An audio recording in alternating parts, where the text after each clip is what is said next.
Yes, yes, yes, yes, yes, yes, yes, yes. Bless up yourself, good people. No intro music this time. I figured I'd just enter the studio raw, much like the article is about today. We're not doing boxing, we're not doing, well, any really what you would call serious life talk today. We are talking about a rather serious, trifling damn situation. But the focus is more on this article than it is personal this time. Yes, yes, yes, yes, yes, yes, yes. This is one of the most trifling things you could do as a woman. And all for what? Money. Money? You did this for money? But now see you're a parent as well, right?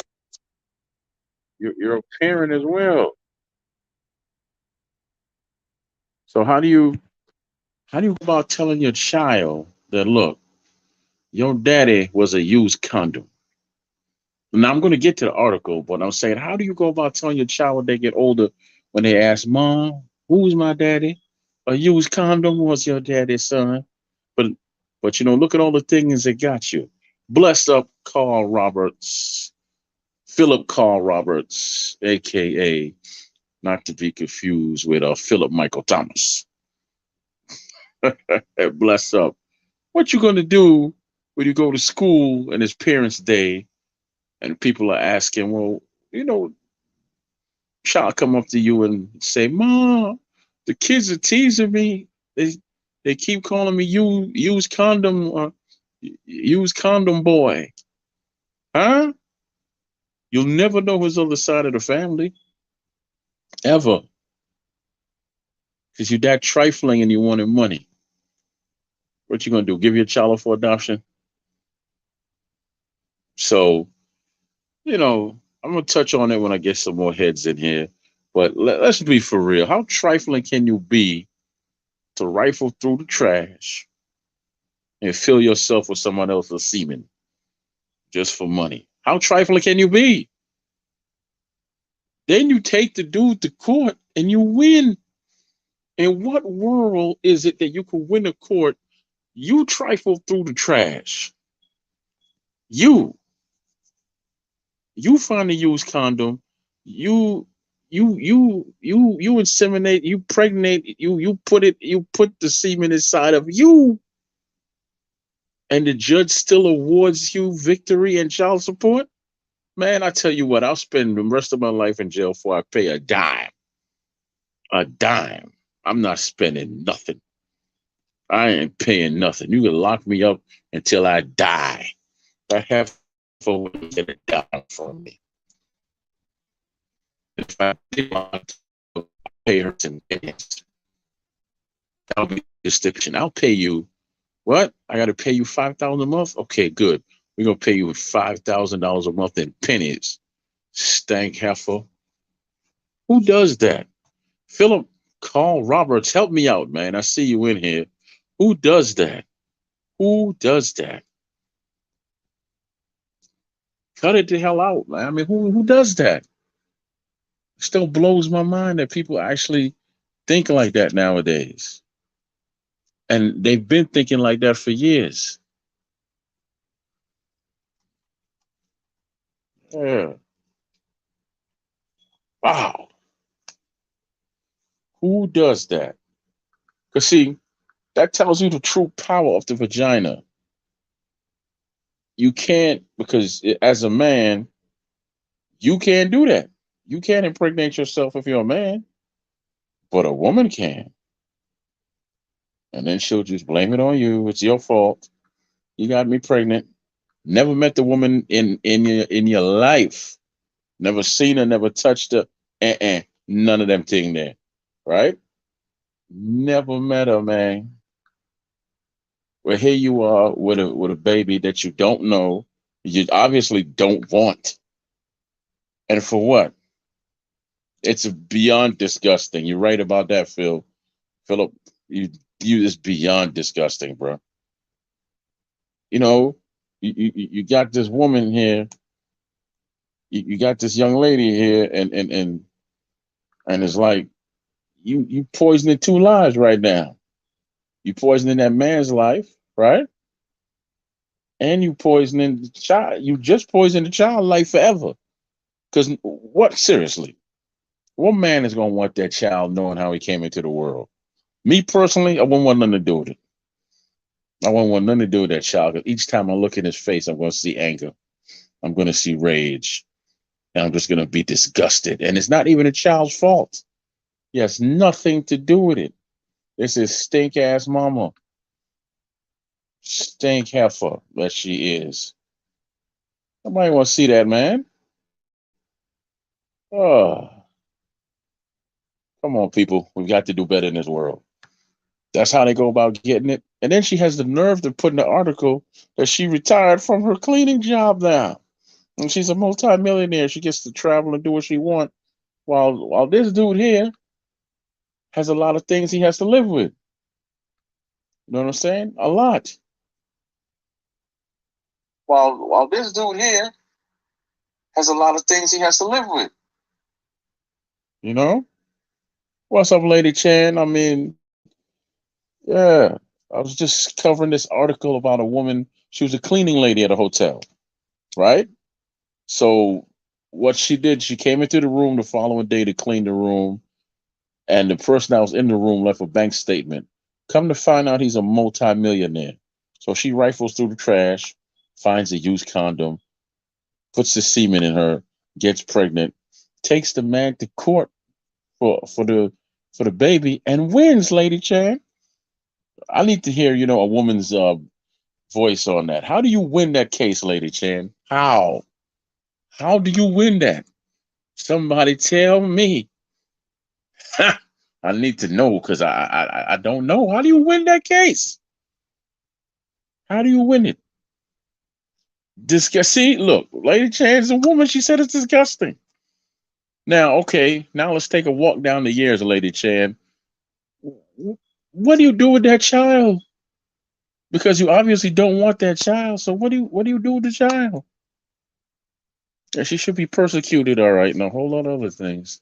But let me not say it. Let me not say it though, because that will come off wrong. My thing is, how did she win the case, y'all? Somebody help me out. How did heifer win the case? That's what I want to know. How she win it? Have have mercy. Yeah, you can read the thumbnail.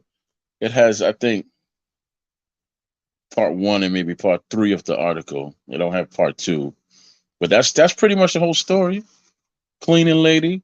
The man made a mistake and left his he put his bank statement left his he left his bank statement on the nightstand instead of tearing it up, throwing it in the trash. Then the heifer was like, "Ooh, let me see if I can go find a condom." Lo and behold, she found a condom, and voila. That's come on. You know that happens over. You know that happens in England too with your soccer players and your well, in your case you call them football players. Your football players and what else is big over there? The racers and the box and the big time boxers too. Because Floyd Hunnigan had enough children. So hey, you know what I mean? It's just disgusting, man. I can't get with it. Cannot do it. I cannot do it. I got a daughter. I sent her the link. Hopefully she'll jump on here. She's 30 plus. I want her opinion, which I already know already, but it'd still be good to hear her voice on my show. So we shall see if she jumps on today because she don't really do social media tough like me. But it'd be good to hear her voice. So yeah. That is crazy. Crazy and disgusting at the same time. I don't get it. I want some, you know, I want some more ladies. I want some more people to come in here and give their opinion on this. I'm sure something's gonna be someone out there that's gonna be like, well, she didn't really do nothing wrong. Obviously it wasn't illegal because she won the case. I want to hear from them. I want to hear a lot of different opinions, man. Because as you can hear in my voice, I'm a little animated about this because I'm thinking to myself, I did nothing wrong. I now have a child and child support from a woman I've never touched in my life, and I don't know. I've never met you. You know, I'm not this child's father, but I'm not his father. But you got him out here calling daddy and spending my money. Our courts wouldn't pay any child support. Our, our child support laws are very lackluster in comparison to the U.S. child support laws. I know nothing about the child support laws in the UK. But that's why I dropped the link. So here, you jump up in here because I know nothing about it. I don't think you'll have any difference of opinion on this one. Phil, Carl Roberts, you would be surprised. I can guarantee you that there's some women out there right now that would be saying, "Well, she didn't really do nothing wrong, right? She ain't do nothing wrong. He's the one who left his bank statement on the night counter trying to show off and came back to bite him." I can see somebody saying that. I can see it, baby boy. I can see it. So look, it's Sunday. I'm gonna slow it down a bit. Whew. Yes, I forgot it was 6 hours a year difference. I didn't even cook I'm making soup today, Lady Chan. Some Rasta pasta soup. I got the veggie spiral noodles. I got a bunch of vegetables. No meat for I don't know when I'm eating meat again. Next week. I'll eat meat sometime next week or in the next 4 or 5 days, you know? That's pretty much how I play it. Well, yeah, man. What about you there, Phil Carl Roberts? If you had I'm playing devil's advocate, right? Let's just say that happened to you. How would you handle it? Honey garlic wings. Boy, you know I can't eat that no more unless I make it myself. I gotta make those myself at home. I can't order them or nothing. Too much sodium. Well, yeah, Phil. Let's say that you were the man that it happened to. How would you handle it, good sir?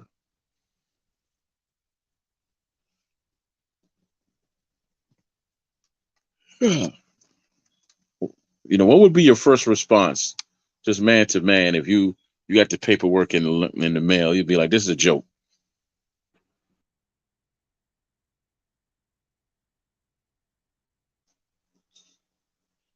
Yeah, this is a joke, right? This can't be happening.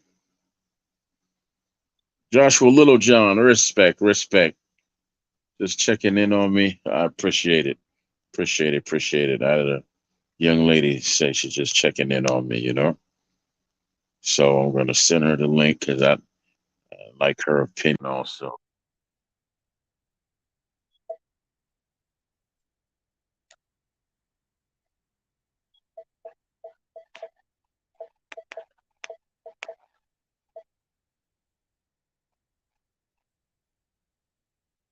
Wait, right back down. Yeah. So where was I? I'm sorry. Yeah, I had to jump off to do some things. I'm back now.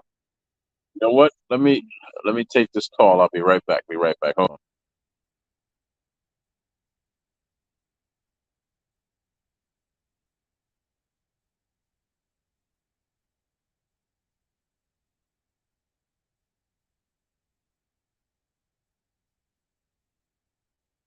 Yeah, that was my friend brother Donald. Joshua Littlejohn. Read the thumbnail, brother. It's about a young lady who's a cleaning. Let me read this. Troy hospitalized, blue blood hospitalized, punch drunk. I'm not hospitalized anymore. Kryptonite. I'm at home, baby. I'm at home. I got some strength in my voice too. Yeah, hospitalized. What happened to blue blood? Yeah, I heard that. I heard he was hospitalized, but yes, yes. Just to answer your question, Little John, I post the shows about this article I was reading. This lady's a cleaning lady at a hotel, So the guest left a bank statement by mistake on the night counter. I mean, on the counter or whatever, the dresser. She read it, realized the dude was a multimillionaire. She was like, wow. She rifles through the trash, finds a used condom, and she impregnates herself with it. And she takes him to court for child support. And she wins. She wins. Yeah. Yeah, I'm at home. I've been home since Friday. I'm at home, Lady Chan. So, I'm waiting to hear from a couple of people, but not about me today. It's about this article. Oh, he's at home, you said. No, no, I don't know. I'm at home. Okay. Yeah. So that's the topic of the day there, Little John. I don't know if you saw the thumbnail or not, but yeah, that's the topic. That's the topic of today, good brother. No, trifling self. How do you do that? Even if men were able to do that, I still couldn't. I couldn't see myself putting no semen or something inside me to get me pregnant. It, even if men could do that. No, I'm not kidding. Uncle Troy's not kidding. True article is a true article. You didn't see the thumbnail, but it's a true article. She won in court, baby. She won. She won in court. Some dumb judge awarded her a victory for being trifling.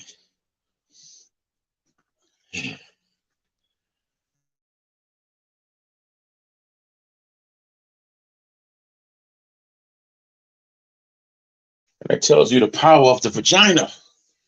It wins every time.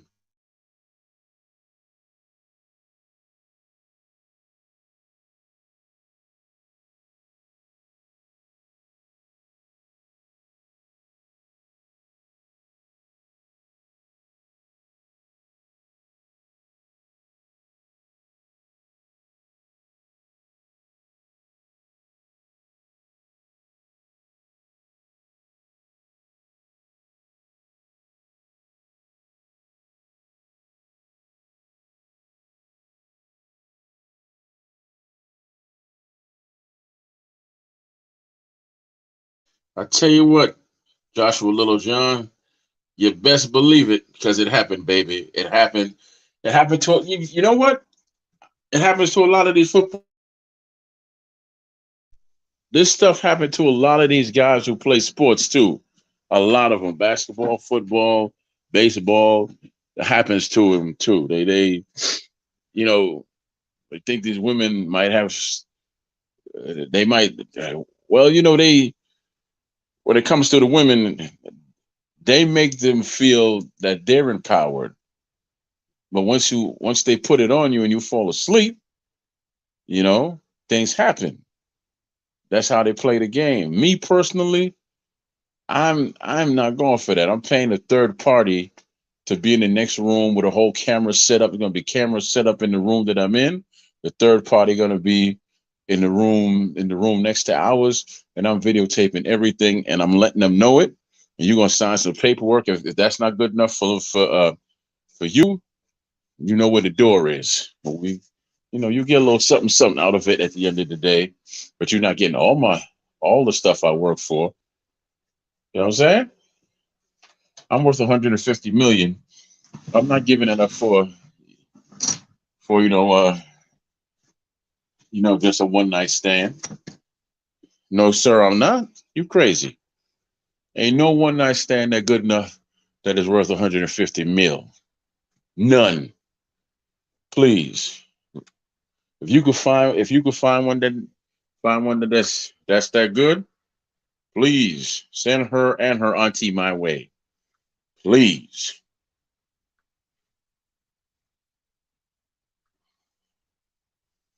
Definitely. Because you can't be keeping that to yourself anyway. Selfish. You got to share that. That's too powerful. You got to share that. But ain't nothing out there one night stand worth everything that you own, your soul and all that. No, sir. No, sir. And it's vice versa for the men too. Women, ain't no man out there, one night man worth everything that you are, unless of course he's Troy Graham. Because please say the experience. Please say the experience. And once you've experienced the experience, you'll know what the experience is because you've experienced it. That's right. Don't ask me to repeat that. But yeah, but you got it. I like that.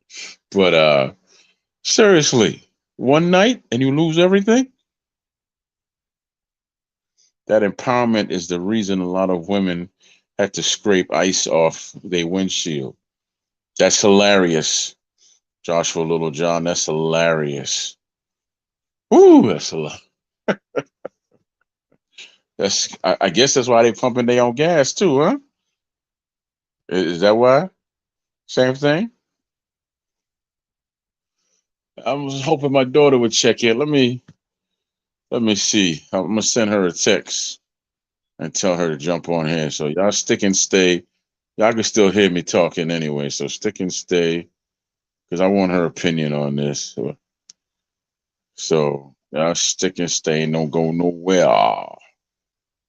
I'm right here. Let me see if she jump on here. You know what? I need the link for my show. So I got to jump back on. Bam. I'm back. I forgot to take the link with me. So now I got to jump back on. Boom. Copy link.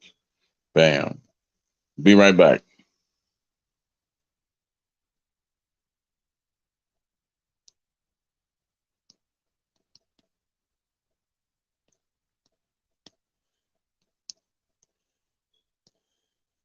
There we go. All right. Send that away. I'm gonna try somebody else too, who may or may not come on. I know she likes to play shy sometime, but we're gonna reach out to her, see what she says.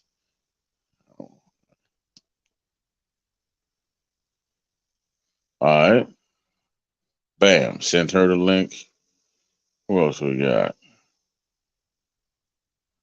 All right. Can't say I didn't send it to you now. I sent you the linky link. You just have to come on. All right, we good.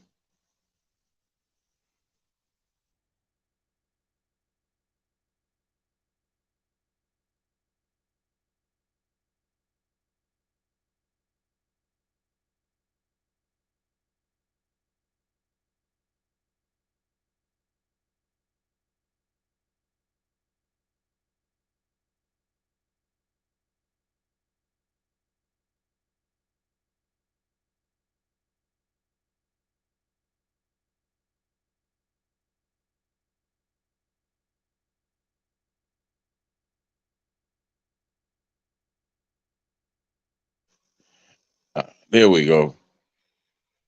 But yeah, how do you how do you as a human being even even get those thoughts into your head? Hey, I want someone semen inside me. I ain't got to know him or nothing. I don't know if he has any diseases or nothing, if he clean. All I know is that he's rich and I want to retire. That's your thought? That's your thought. That's it? You don't give it no other thought. Yeah, yeah, yeah. You could jump on the link. You could jump on the link, man. The link is in the just the link is in the chat, Joshua Little John. But seriously, that's your thought? That's your thought though, to be like, yo, I just I just want the semen inside me because well, early retirement plan, baby. I don't know if he's clean or not. I don't know. We're just gonna play this by ear. You get a turkey baste or whatever, do what you need to do, lay down on the bed and seriously. And as men, what what defense do we have against that if we just don't know? Because brother did nothing wrong. absolutely zip zero wrong. So the court in this case is the ones that are wrong. It's not the brother, it's the court. You can't tell a man, hey, you wrong. You wrong. Wow, how am I wrong? Tell me what I did. Well, you left your bank account. You left your bank statement on the account on the dresser, showing off. Then you didn't disregard the condom. You didn't flush it. It says right in the bathroom, only flush toilet paper. You know what I'm saying? Now you telling me I should have flushed the condom too? Uh, uh, quote Master P. Okay, you live and learn. But now you up a child and you got bills.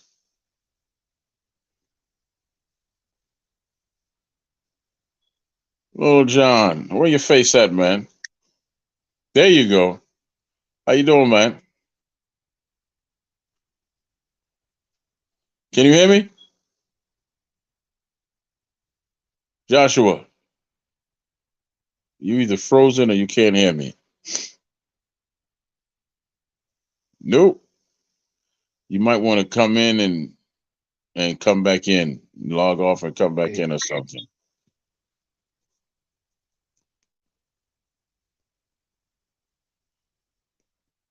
Can you hear me?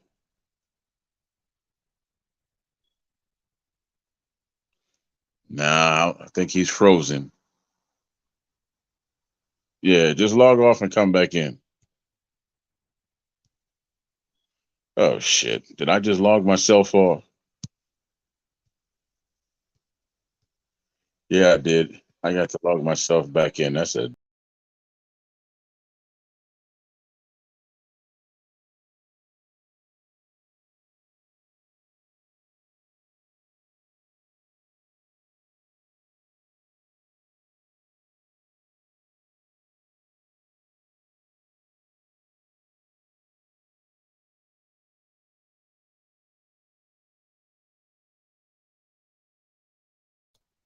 But just jump back in, man. If you just jump back in, because I guess you froze up or whatever. And I see you out there, Myron. You could jump on, man. It should be your cup of tea, right? Yeah. It should be your cup of tea. Jump on, man. I can, yeah, jump on. We have some conversation about this. We always talking about boxing. This ain't no boxing conversation. But yeah, and there's a bunch of ladies I reached out to. So jump on, jump on. Don't be shy. 'Cause this is actually your conversation. This is for you. Because I definitely want to hear your opinion on this. Definitely want to hear your opinion on this. You know what I mean? So just jump on, baby. I'll be right back again. I got the network, baby. That's how it works. Got to network. Even during the show, I have to network. Oh,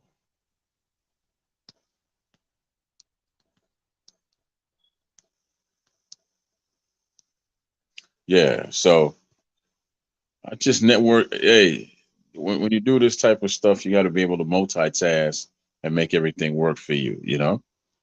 Till you get to the point where you might be so big that you have assistants and all that stuff. My only assistance is me. Now, as far as the interviews later on down the road, I cut them out because I'm not going to be 100%. So I don't want to give the guest half of me or 25% of me, and I'm like, yeah, I can hear you. No, I don't want to do none of that. So I'm not going to do that. I'm not going to do that. But there's a way I could get it done.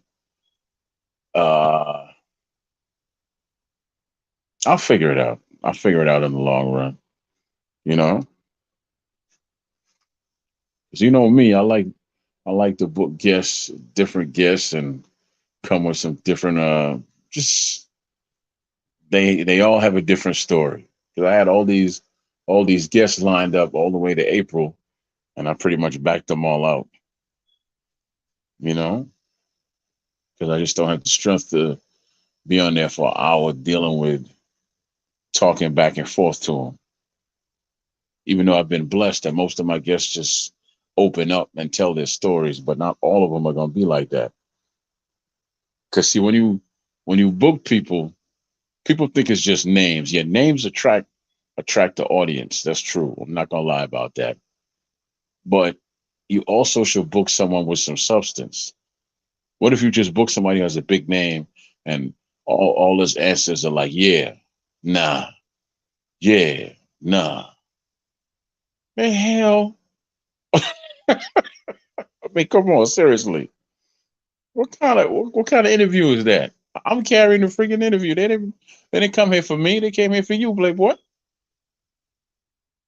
So I got to be mindful of that also. I got to book people that are doing some very interesting things and have done some very interesting things and can hold a real conversation. Once you get here, then you realize, wow, okay, I see what Troy's doing. I see why he booked this cat. He's an actor, he's a playwright, he's a comedian, all in one. This other cat over here, he's a reggae artist, he's a philosopher, and he's a teacher. You understand? Ron Francis, big up and bless up yourself, man. I'm blessed and happy to see you. Listen, Ron, jump up in here. I just want to hear your voice, man. This is Ron Francis is one of my childhood friends, as they say. We go back many a moon, many a moon. Just click on that link right there, Ron, and it'll put you into the studio. And I get to hear your voice, and the people get to hear your voice. Mr. Francis, aka Real Estate King. I just plugged you. I just plugged you, Ron. I just plugged you. So there you go. I didn't tell him where your real estate spot is. Just that's your job. That's your job, my friend. So jump on here, my good brother, so the people could talk to us real quick. But yeah, Ron, you good came in at a good time, man. You know the article the article is about the show's about this cleaning lady who uh who goes to clean the room the following night, the hotel room, following morning, I should say, and the customer by mistake left his bank statement on the nightstand. She sees that he's a multi-millionaire, so then she rifles through the trash, find the used condom, and she does her thing, turkey based to get the semen all inside of her. She gets pregnant and she sues him and wins millions. Millions with an M. Yeah, man. True story. True story, man. I think you know what? And you all have the article in your group, Ron. You have the article in your group. So just jump up here because I love to hear your voice, man. Me and Ron go back. Wow. 36 years? 30 plus years. We go back about 30 something years. So Ron can tell you some very some secrets about me. He can tell you some things about the old boy. I'm in a vehicle driving. I'm just listening. Man, that's why they have hands free, baby. That's why they have hands free. But well, thank you for popping up anyway, man. I appreciate it. Keep on listening. I appreciate you, man.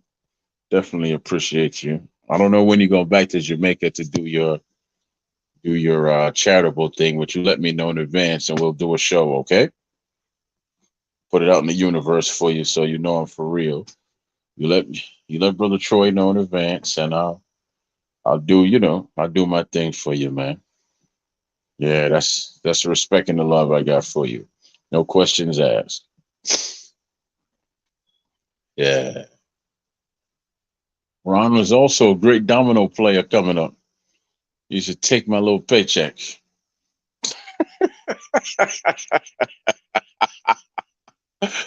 Yeah, Ron used to take my paycheck, man.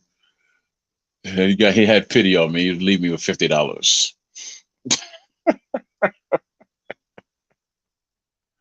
But that's when your boy used to gamble when he was 15, 16, and all that. I think you had to be 16 to work, right, Ron?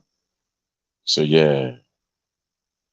But man, that's the blessing about doing these things. You get to reconnect with people you haven't seen in upteen years, you know?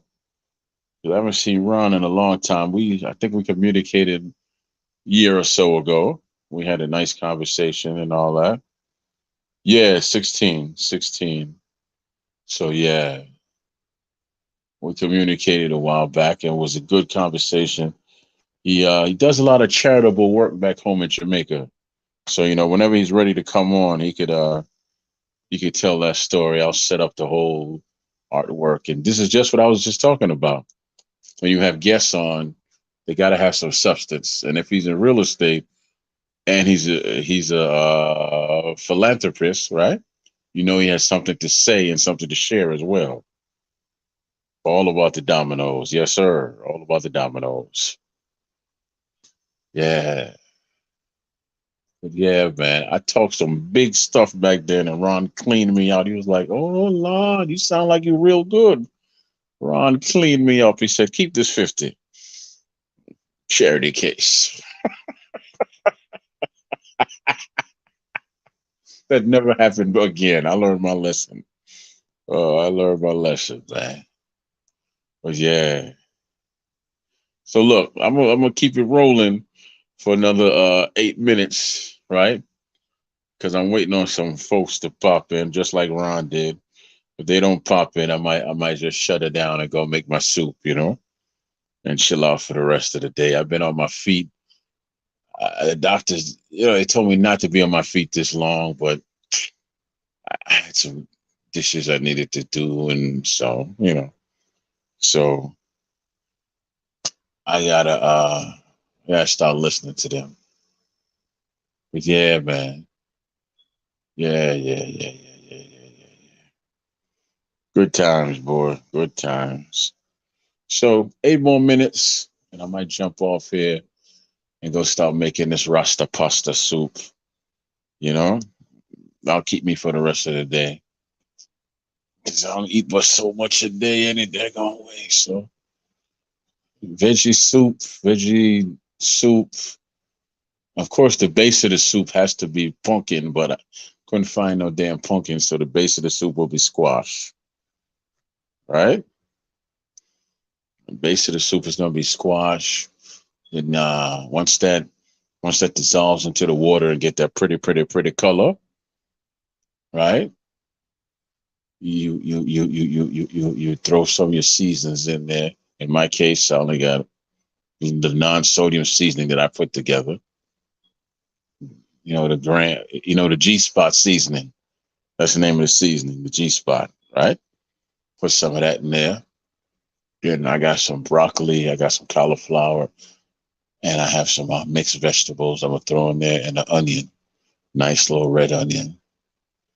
I don't have any Scotch bonnet. I used them all up, and then last thing I'm gonna put in there would be the rasta pasta noodles and a half a teaspoon of jerk seasoning because I can't use salt or nothing, and so that half a teaspoon will give me a little bit of sodium that I of course put some flavor in it, but I can't do any more than that. Yeah. But man, it's always a pleasure coming on here, man. I enjoyed it doing this, obviously. I just enjoyed get to meet a whole bunch of new people, talk to people. Because in all reality,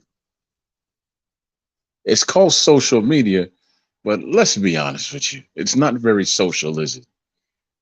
And a lot of these cats don't know the first thing about media because they don't know how to use it. Because if you did know how to use it, you wouldn't be so damn angry and violent. And I was on one dude's show, we were talking about the whole Joe Button's Slaughterhouse situation, right? EJ Boxing Live. What's up, EJ? So we disagreed, and he's like, "You don't know what you're talking about. I'm in the business. I can give you all the facts." And I wanted to come back at him and say, if you're in the business, why are you on YouTube? Because if you're in the business, you're making money. So why are you on YouTube? I ain't saying nothing. I just let him, puff and puff. The magic dragon, right? I let him huff and puff. And he huffed and puffed. And I was like, you know what? We all good, partner, man. All due respect. My name is Troy Graham. The name of my podcast is the Troy Graham Experience. Much respect. And I went in, I went back in the chat. And he's like, you see that? That right there, that shows that man ain't got no respect and he a weirdo. How you just gonna come on my show like that and just promote his podcast like that? My man, your subscribers say you have 85,000 subscribers, and no one else was in this dude's what you call it panel. No one was up on his panel but him. So really, I was doing him a favor. I don't even remember the cat's name. So he huffing and he puffing that I said the Troy Graham Experience on his show, which is supposed to have 85,000 people, even though it was only like 10 people in chat and nobody was on the panel with him. So he's like, see that? That's that weirdo stuff right there. Lack of respect stuff right there. He ain't asked me, could he do that?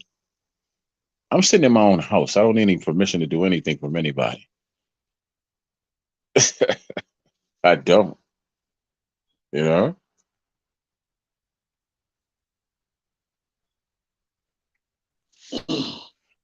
What's up, EJ? Yo, what's going on, Troy, man? Happy to Good, be in the channel for the first time, the Troy Experience. What's going on, bro? What? Box yourself in the back of the neck, man. You should have been over here already. That was the first time, bro. It was the first time, Yeah, man. What are we talking yeah. about? You talking about people coming to your channel, get free No, advertising? no, no, really, no, really, I'm not, man. The article, you didn't see the thumbnail, okay? The thumbnail is about this hotel. Is about a lady who does room service. She cleans the room, right? Mm. So so she comes in the next morning. She's cleaning the room. She finds a bank statement on the counter. Come to find out that the last customer who was there is a multimillionaire, right? Mm. So she rifles through the trash and voila, she finds what she's looking for, a used condom, right? So she takes that used condom, gets it turkey based or whatever, puts that semen up inside her. She gets pregnant. Then she takes this dude who's never touched her and never met her before to court for child support. And she wins. She wins. And now she's a multimillionair. Hold up. Let's go. Let's back it up. Let's back that up. Yeah. Back it up, brother. Back it up. When sperm enters the air, it's dead. So that doesn't make sense. You can't take a used sperm condom. It happens all the time. Nah. There's no way you can insert sperm when it's hit the air. When it hits the air, it's dead. He must have sex with her, bro. He must have sex with her. Never touched. You never met her. Never. Well, never were you in the room? I wasn't in the room, but I know that for a fact that if when sperm hits the air, it can't thing. It needs to be in incubate. It needs to be in a warm thing, fluids. You can't just take it out of a condom and then pull it in your thing. You can't. That doesn't make no sense. He must have sex with her. You know what I mean? That's a lot of money on the line. They must have proved it, man. Listen. I read the article. Nowhere in the article did it say that they met. I'm not having to go at you, but I'm just saying by facts. Yeah, this is a fact. If you ejaculate and it doesn't go into the woman, right, and it goes on out, you can't just then take it off. It's dead. The sperm is dead at that point. You can't just then sweep it off and then pull it inside the vagina. That doesn't go that, because to make it pregnant, she'd have to burstly inject it into herself, into her stomach. That's what she did. Did she? That's what she did. Yeah. Oh my. Well, she's pretty smart then, boy. That's some serious shit. But that that don't make no sense, because when the sperm, how long hours after that he left it in the rubbish that it was there, man? That's the next day. Oh, the next day? The next day? The sperm goes in a couple of seconds, man. That's some It was in crazy the. shit. Listen, I can only go by what the article No, says I and all know what that. the Yeah. article said. I got what the article saying, but in theory, like that he must have sex with her, man. He must have sex with her because what it is that see what it is when rich people have sex with poor people, and this is my opinion in it. When rich people have sex, they deny it. They have to deny it. They're not gonna say they had sex with a wait or room cleaner or anything like that. But that happens. That does happen. You know what I mean? They do that, and they straight out gonna deny it. That's why she got the money, man. He could deny it all he wants, but she Yeah. said she she also said she never met the man. She No, never then she met probably him. never did. She probably never did. But how did, No, no, but no, are no. they, They never had sex. Period.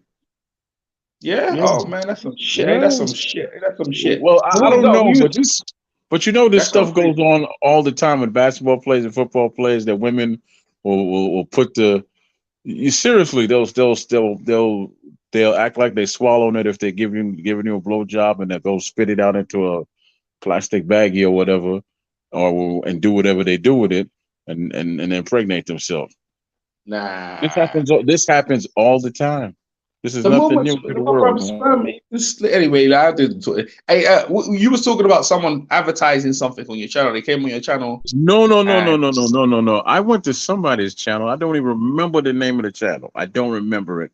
all But right, I go on. saw that he was talking about, well, over here, there's a there was a rap group named Slaughterhouse, Joe Buttons, and a couple other rappers, right? All right.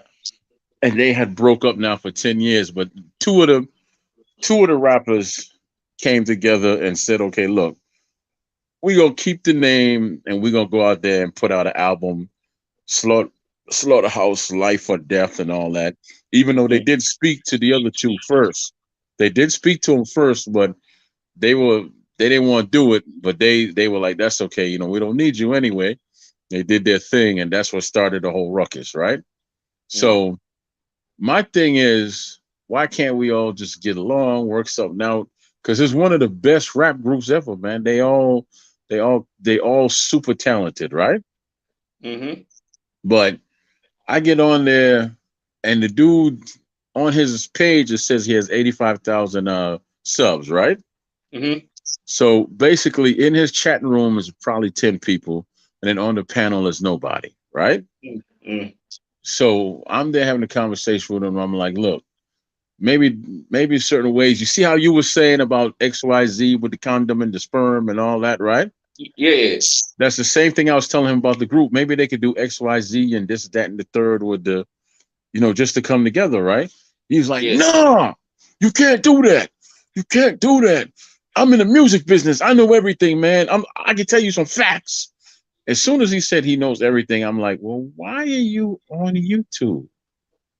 Huh? Quincy Jones? Why are you on YouTube? I didn't say that. I wanted to say it, right? Yeah. So he started barking at me, and I said, you know what, man? I'm not really here to argue with you.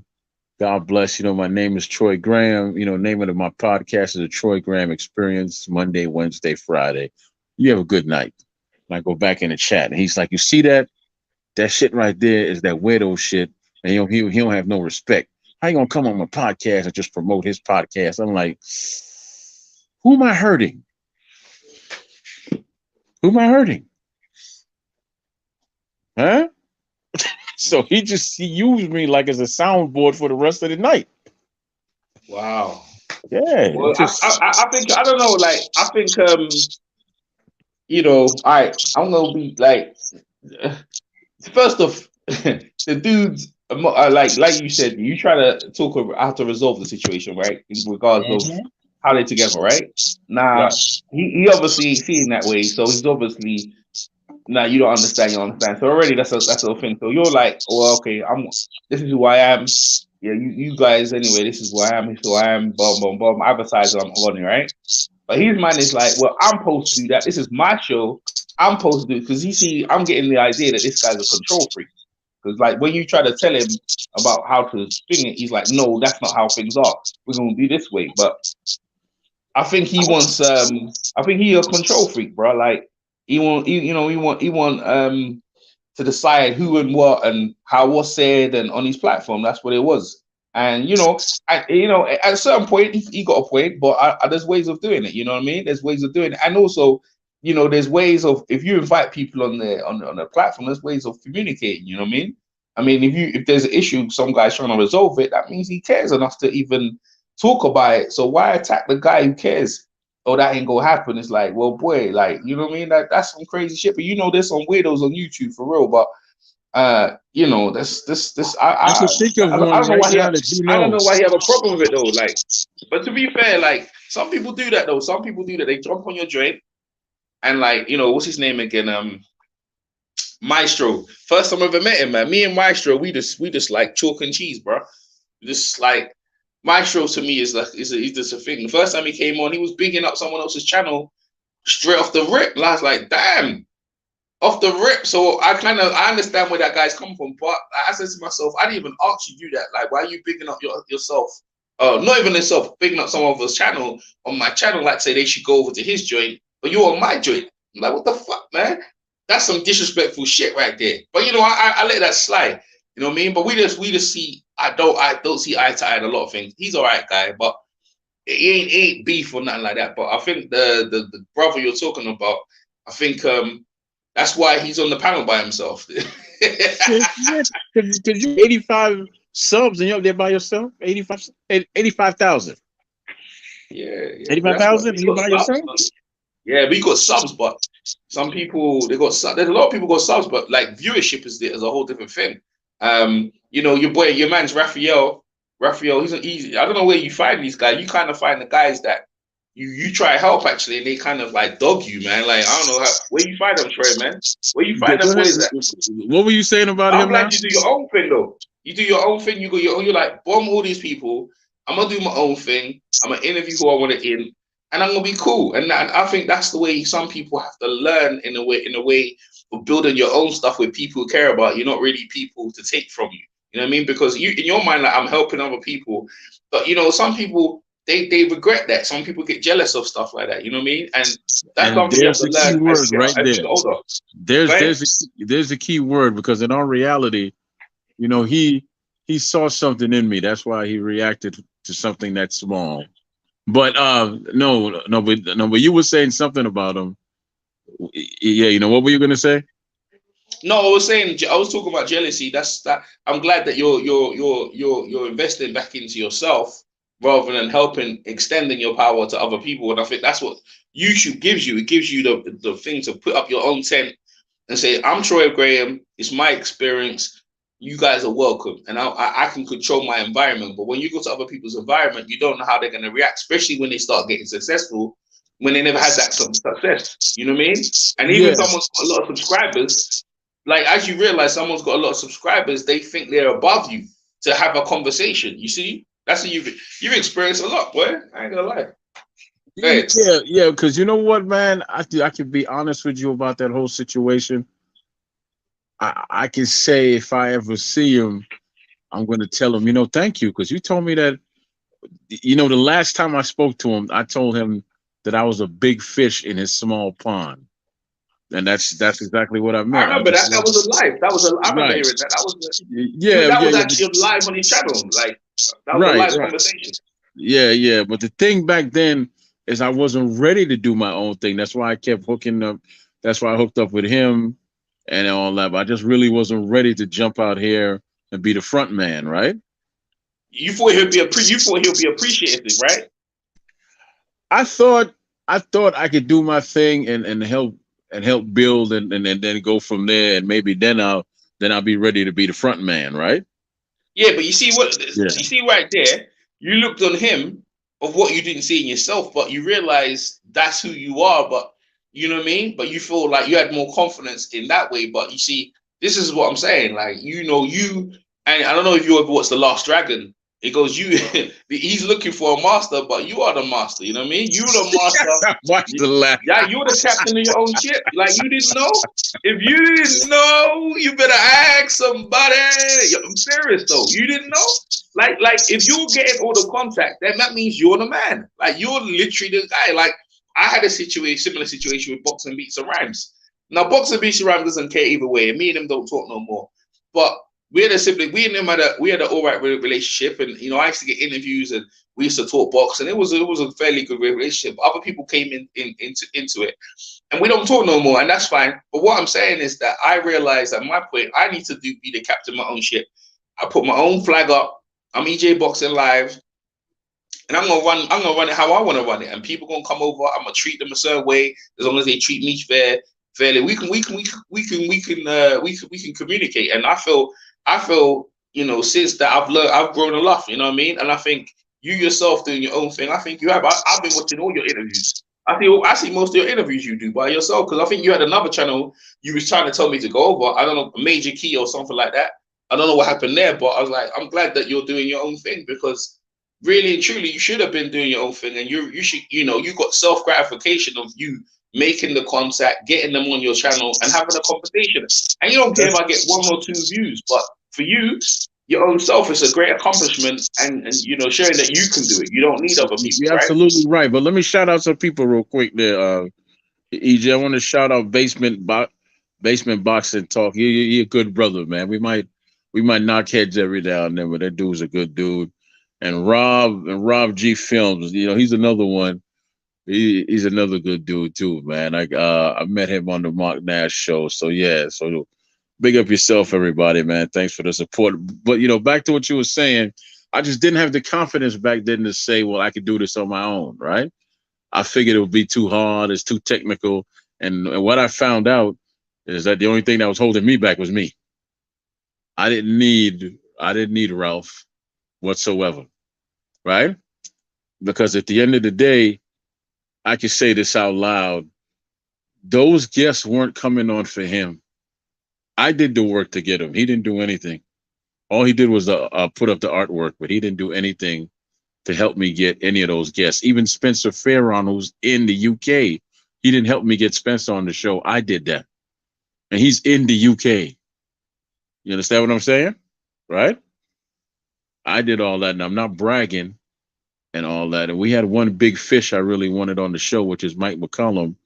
I'm sorry, Michael Carbajal, but he messed that up. But I've been working on fixing that relationship ever since, and trying to get him back on. But yeah, I thought man, it you was were I right. thought it was the James Tony. I thought it was the James Tony one. No, Wait, listen. Listen. This is that James simple. Tony. No, James listen. Tony. Let me tell you what happened with James Tony, because I don't know what No, everybody I heard. heard the whole thing. I heard the No, whole no, yeah, thing, yeah, yeah. right? But Like let me tell you online the and shit. truth. Okay. Let me tell you the Right. truth. Then I've known James now for, let's say, about 4 years. So when I called him up and I told him, I'm doing such and such podcast, he said, "Okay, cool." But me rushing, I said, "Okay, what about you do Friday, James?" He's like, "All right, I'll do it Friday." I should have known right then he wasn't going, wasn't going to do this. So, but then he called me, he texted me and said, "Yeah, I ain't going to show up, right? I got some other things to do." And then that happened, right? And then with Junior Jones now. Junior is cool people, man. I'm still in touch with him. Junior, the first time, just he didn't show up. So I called Junior the next day, and I'm like, "What's up, Junior?" He's like, "Yeah, man, I had a family illness, couldn't come on. Sorry, I didn't reach out to you and all that." So I said, "Okay, look, I was just checking on you, man. I was just making sure you were cool." Then the second time, he had some other business to deal with, because Junior does a lot of traveling, and he sells a lot of merchandise, gloves and belts. He signs a lot of those things, right? He signs a lot of them, and that's how he makes his money. So he just couldn't come on at the time he was scheduled to come on. But then he called me while the show was in progress, and he said, "Look, I can come on right now if you want." And I'm like, "Brother, I got another Jones on there. If it was my show, I would have said, sure, just jump on." Raphael was like, "No, I don't want him on the show now." And I'm like, you do realize you don't pay nobody to be on the show, right? And nobody getting paid over here. They doing this because they choose to. So I don't even know why you're acting like that. And then we had a heated conversation off air, and I knew from that day forth, I'm not coming back over here. I can't do it as a man. I just can't, because I lost all. He has no respect, first and foremost. and I lost all respect for him. Yeah. Well, that would happen, but but that's the whole point. Like, because it is his channel, and he has a right to say no. But that's you making the connections and trying to make him understand that this guy is a famous guy. He'll be a great interview for your channel. But because Rafi doesn't, Rafi don't know who the guy is, and he's a guy from back in the early 2000s, the late 90s. He's like, well, what? I want current. I want current. I want current. I want guys who are hitting it now, right? So that's Yeah, when but that's when you don't own. You don't own that. See, now you got your own shit. You can do whatever, man. And that's what I'm trying to say to you. Like, you realize, shit. Well, that's the things you have. I'll respect. I'll respect. That's his decision. You know what I'm saying? But you're thinking, no, but you don't want to see. But you see, if you had your own stuff, you wouldn't have that barrier, and that's what you got right now, right?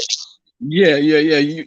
But you know what? The truth is, everything comes at a time when it's supposed to come. As I stated, honestly, I just really wasn't ready to be the front man for no Troy Graham experience. I didn't have that in me to push like that, right? But if I was working with someone else, and he or she was the front man, then I'm cool in the background holding it down, right? Just as long as you show me the respect that I deserve, I'm cool with that. That was my whole plan. But Yeah, but yeah, go at ahead. the same time, I knew with my personality that wouldn't last forever. I already knew Yeah, that. I feel like with anyone, I think that would be the same thing, because when you're getting interviews, you're getting them hot off the press. It's like food, right?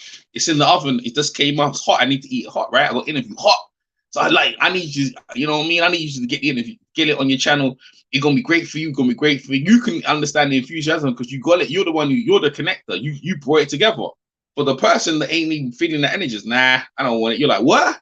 Do you know what I did to get this interview, to try and get this interview? I know, because they didn't do the work. Like you said, in terms of they the front man, but they didn't do all the backs, all the behind scenes. I know, because I do that. I actually do that. I did that. You know what I mean? Luckily, like, most of the time, when I did it with beats or whoever I did it with, everyone was cool, right? It was never a problem. That was never going to be a problem. But at the same time, I do understand that when it's not your own channel, and he's quite strong-minded, Rafi. When he makes up his mind, that's that's how that is, bro. He ain't changed his mind for nothing. So in a way, that's why you had to do your own thing. What happened to Major Keys? Are you still go over there? What happened to that? Yeah, man. Me and him are still good, man. Me and him are not going nowhere. You know what, man? I like to tell that story because they say that God works in mysterious ways, right? So Yeah. I was on Punch Drunk. I was on Punch Drunk show, and I was having some fun with these two cats that were taking stuff entirely too seriously. They were just too damn serious with their tight asses, right? So basically, I was just having fun, but I guess it's the tone of my voice or whatever. And they were getting serious. They were seriously getting heated. And Major Key was like, he just jumped into the conversation out of nowhere and said, "You don't see what he's doing? He's not taking you seriously. He's having fun with you. He acting just like the people in my neighborhood that I grew up with in the Bronx." So I'm like, where you from in the Bronx? And he named the place where I grew up, right? And I said, nah, you can't be from there because I'm from there. He gave me the zip code where I grew up, right? So then he said, look, man, just go ahead and reach out to me, gave me his email and all that. I don't meet people very well. I'm not big on meeting new people. So it took me a couple of months, and I reached out to brother, and then we started talking. After that, a couple of more months passed, and I put him on the phone with my brother, right?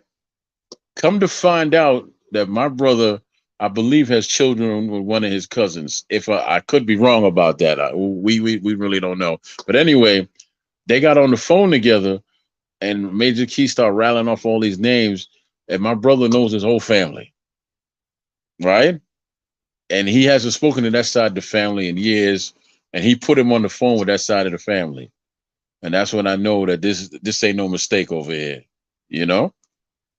So, and that's just that. We have our tough moments sometimes because sometimes he don't know all the fighters that I know. Like he didn't really know Troy Dorsey, but I said, you got to trust me on this. You got to trust me on this one, man. The dude got 15 law. I'm like, trust me. I know what I'm doing. And he trusted me and turned out to be a great friggin' show and a great contact as well, right? Yeah, Troy Dorsey, man. Mark, Yeah. world kickboxing champion, world boxing champion. Yeah, because I used to interview Kevin Kelly all the time. You know, and Kevin Kelly Yes. always Kevin is come on, great, man. man. He just don't Yeah, know when to Kevin. give the mic back to nobody. Kevin is Nah, great, but but you he's know, yeah, you know, the thing is, yeah, I agree with, but you see the thing is, like when I'm interviewing, it's not about me. Like they know me already. no, Like it's the man, show. no, that's a joke. Oh, That's our little. yeah, but That's you're our right. little I know, private. but I know what you mean, though. But I know what you mean, Yeah, though. He can, yeah, I know. But Kevin can talk for days, though. Eh? yeah, man. Yeah, man. I tell Kevin all the time, boy. You Stevie Wonder with that mic, boy. Once you get it, that's it. You Yeah, ain't never yeah, giving that mic back. He nah, started laughing. Kevin got a lot to say. He got a lot to say. You know what I mean? Him and Nassim Hamid, that one of the greatest fights of all time, right there, man. Woo, Lord, boy. Let me tell you something. I don't think a lot of people realize that Prince Nassim was knocked the hell out. He didn't wake up till his head hit the canvas. He was knocked Yeah. the hell out.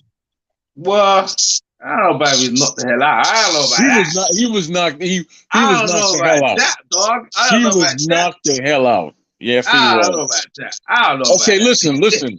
I don't know how to do it Hey, on you my might have to page. pull it up. You might have to pull it up because I don't you know might how have to. to I pull don't it up know how right to do now. that. I don't know how to do Pull it that. up That's right what I'm now. saying. Okay, well, If tell you me pull how it. to do it. Talk me through it. All Talk me right. So through it. Then. what you do? Yeah. So are you on your computer or you on your phone?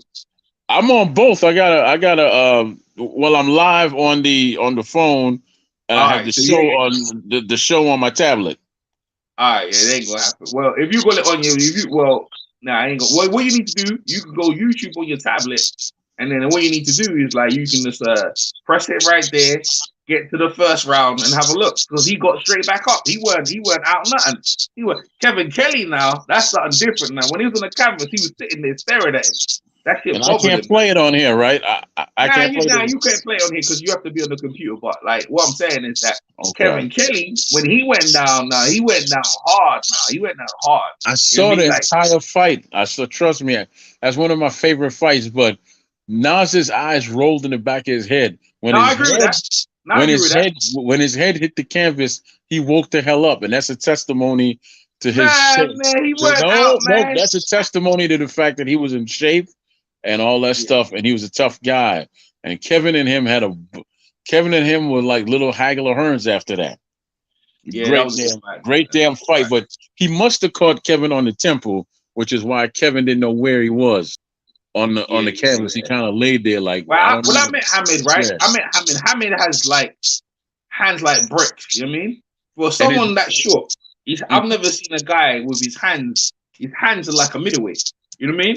And I think to myself, if he hits you with that I can see why people go unconscious because it's like being hit with a little tree stump in your face. right. But you see his thighs and stuff. That's where he gets his power from. Just like Pacquiao. You see how big his thighs are?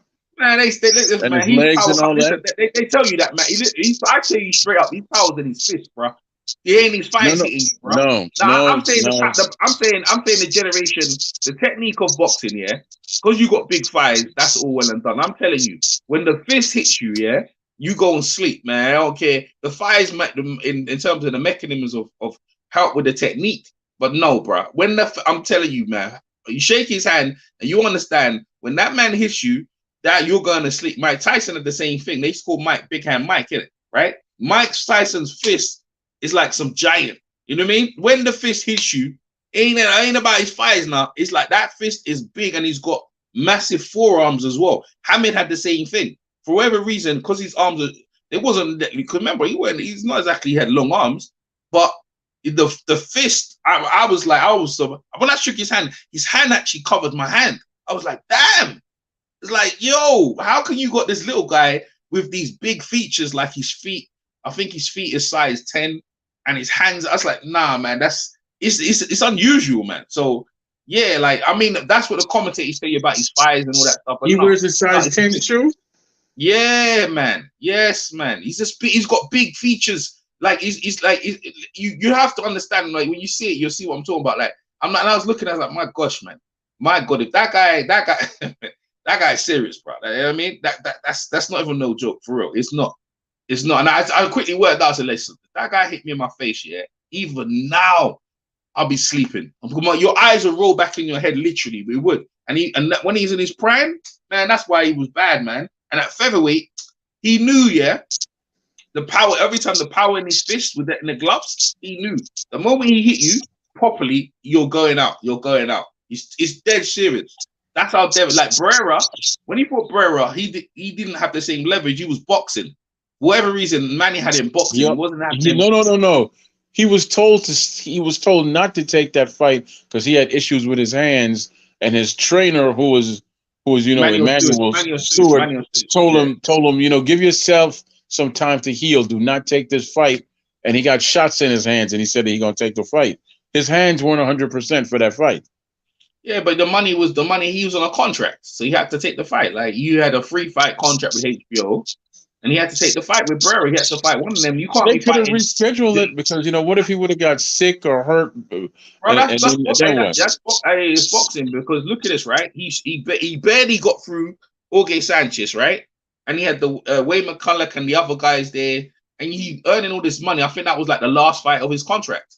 So that's what they brought Barrera in. And like they told him, they gave him well enough time. They gave him half a year to get down to the weight, bro. Half a year. And he was out here in Vegas partying and whatever. So he had plenty enough time to get down to the weight.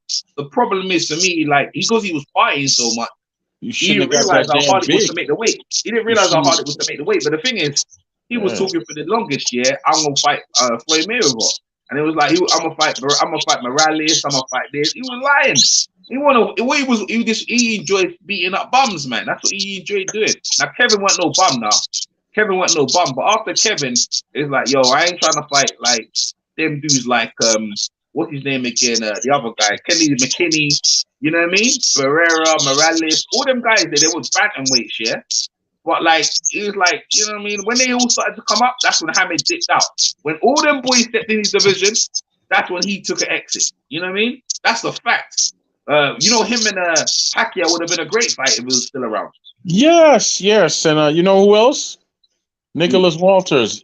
And I tell you who else I would have loved to see Walters fight. Barrera. Nicholas Walters and Barrera. Nicholas Walters would have got turned over, bro. Like, no. It got turned over, bro. No. Both of them were slow of foot. So, it wouldn't be too much movement. It's not that. He was fighting washed up guys, man. He was fighting washed up people, you know what I mean? Like he fought washed up guys like Dick Sarkisian. Really, he did? Yeah, like Dick Sarkisian. When he fought people on Donaire wasn't washed up. Who? Donaire? Donaire Is that the same Donaire who lost against? Is that the same Donaire who lost against Guillermo Rigondeaux? Hold up, that's the other guy. That's the same Donaire who got lost against Guillermo Rigondeaux, right? The one who had his eyes busted up. He's over the bone. How many years ago was that? That was like 2 years before. That was 2 years before. Yeah. I'm talking about right now. He's still winning, right? But then there was the other guy he fought. Then there was the other guy he fought that he got a draw with. That real, in all reality, he won that fight and all that. And I don't know what happened to that man. I don't. It just he quit. Like most people, when they're on top. No, he quit the entire sport. Yeah, when you're on top and you get a beating, you quit. That's how most people are. Like he didn't get a beating though. That's the whole thing. What? Yeah, he did. He got beat up by Lomachenko. No, he didn't. Bro, listen. See, look what it is, Trey. Yeah, you're used to guys back in the days getting that situation and coming back. No. These guys are not about that, bro. These guys are on top. I've seen him hurt before. I've seen him wobble before. None of that happened.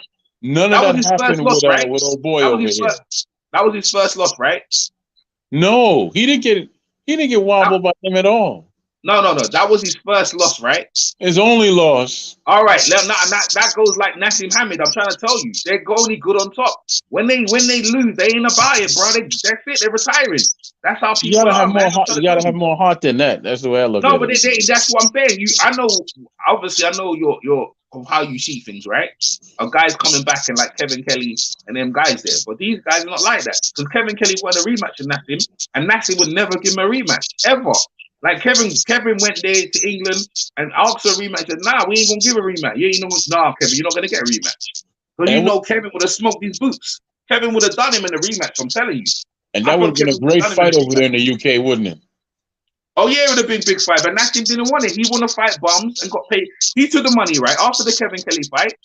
That's when they see Kevin Kelly and him were fighting for the contract. They were gonna make the most money in the featherweight division. Nassim got the contract, and he went on to do what he did. And when Kevin after that, he kind of had to fight hard fights, man. Then Kevin had what he fought Morales. They fought Barrera. He fought, man. Kevin, bro, like you fight hard fights, and Kevin would never quit. He would never quit, you know what I mean? And he still wanted the rematch with Nassim. Nassim would never give it. So when I'm talking about on top fighters, you know, this is on top fighters. The moment they lose, they out. You know what I mean? They gone. They ain't trying to overcome stuff like, you know, even Hagler to a certain point. The moment he lost, he's like, yo, that's it. I ain't sticking around. I lost. I couldn't take it. You're like, that's real immature, but that's how some fighters are, even though he wasn't the greatest. Bro, like you should have come back for a rematch to beat him. I beat him. Yeah, I know you beat him, but bro, you know what I mean? But that's Hagler. Like, you know, people gonna give Hagler a fly. Leonard, we remember him getting knocked out, but these people, that's why these people are one of the greatest of all time. Now I'm not saying Hagler wasn't or thingy, but I'm just saying I kind of look at a guy who say, yo, I'm going down, I'm gonna come back. Even Van Holyfield now, he'd probably still try to fight right now. Van Holyfield, if they gave him a license. If they gave him a license, he'd probably still try to fight. But that's just my standard of how I see things, you know. Yeah, man. What's going? Hey, when is the Fury fight with White? Oh yeah, that's coming up soon, right? That's coming up soon. That's when in April? When? Yeah, April. I think it's April. It's late April. I think it's late April. Well, who you got in that fight? I got. Come on. White. I don't know. I don't know who you got. What you got? White. Why you got White? Why? Why? Yeah. Why not? I'm not trying to get into an argument with you. You know, no. Okay. Well, I'm gonna tell you why. Just tell me why you got him. I'm gonna tell you why. Well, number one, Tyson Fury is really just smoking mirrors, right? He's really just smoking mirrors, and he's damaged goods right now because he took some licks in that damn fight with old boy there with Wilder, right? And if you look at his whole career, it's only based on 4 fights: Cunningham, Derek Chisora, Klitschko, and now Wilder. Who else has he beat of any substance? Who? You can say, well, you know, White didn't beat any champions, but the guys that White fought, they were all tough, real fighters. Rivas was a real fighter. Parker was an ex-champion, right? These are tough guys. There's nothing to play with. Povetkin, ex-champion, tough guy. He fought all the tough guys to give him the foundation to go in there and do what he needs to do. He's not Superman, and his footwork sometimes is really nasty and all over the place, but he's a very focused man. And I see him taking out Fury like in the later rounds. I don't see Fury beating White because number one, he doesn't have anything to keep him off him, right? Yes, he can jab, yes, he could move, but what happens when he starts feeling those body shots? What happens when he starts feeling those shots that White missed and just hit him in the arm and all that stuff? You don't have to put him down. I'm talking about Fury. You just have to hurt him. The whole fight. You just gotta hurt him. Are you done? You done? Because I can tell you, I'm gonna come back at you on that one, right? All right. Let me see. Yes. All right. So my take on the whole thing, this is because when I asked you, the way I asked you, probably assuming that I'm going with Fury, which I am. Not gonna be different. I'm going with Fury, but I want Dillian to win. I'm gonna tell you because Dillian's a Jamaican. My parents are Jamaican. Like, I mean, like I still eat Jamaican stuff. I'd like Dillian to win, but the fact of the matter is, right, the way Dillian's conducting himself, I don't know if he really wants to win because he said he wants the belt. I've been waiting for my shot, and then, bruh, you got your shot, and all you're concerned about is the percentage of the money. Now, that whole thing happened to Dillian because Dillian we got into argument with Frank Warren, and Frank Warren and Bob Arum, they're trying to teach him a lesson that they're in control. And they brought the percentage down for 20%, which is ridiculous because Dillian should at least get about 35%. 35% of the money, right? Of the purse bid. That's how much he should be getting.